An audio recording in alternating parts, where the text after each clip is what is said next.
नमस्कार दोस्तों, राम राम। मैं मीना के गीत यूट्यूब चैनल पे आप सभी का स्वागत करती हूँ।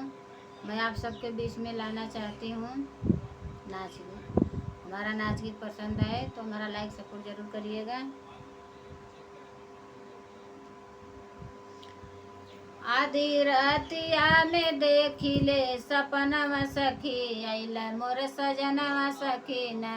आधी रतिया में देखिले सपनवा सखी, अइला मोर सजनवा सखीन। आइल सासुरु हमार लेके डोलिया कहाँ रे, अइल सासुरु हमार लेके डोलिया कहाँ रे। उनके संग बाती सो बजनवा सखी, अइल मोर सजनवा सखीन। उनके आगे पीछे बाती सो बजनवा सखी, अइल मोर सजनवा सखीन। आधी रातिया में देखिले सपनवा सखी, अइल मोर सजनवा सखीन। आधी रातिया में देखिला सपनवा सखी, अइल मोर सजनवा सखीन। अइल भासुरु हमार लेके डोलिया कहाँ रे, अइल भासुरु हमार लेके डोलिया कहाँ रे। उनके आगे पीछे बाती सो बजनवा सखी, अइल मोर सजनवा सखीन।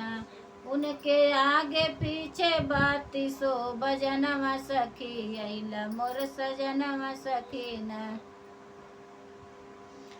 आधी रातिया में देखिले सपनवा सखी, अइल मोर सजनवा सखीन। आधी रातिया में देखिले सपनवा सखी, अइल मोर सजनवा सखीन।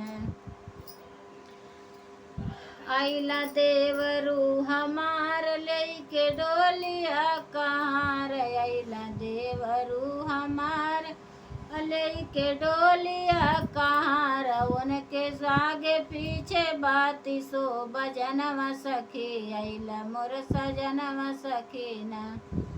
उनके आगे पीछे बाती सो बजनवा सखी, अइल मोर सजनवा सखीन।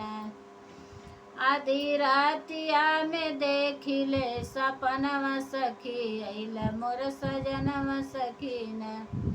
आधी रातिया में देखिला सपनवा सखी, अइल मोर सजनवा सखीन।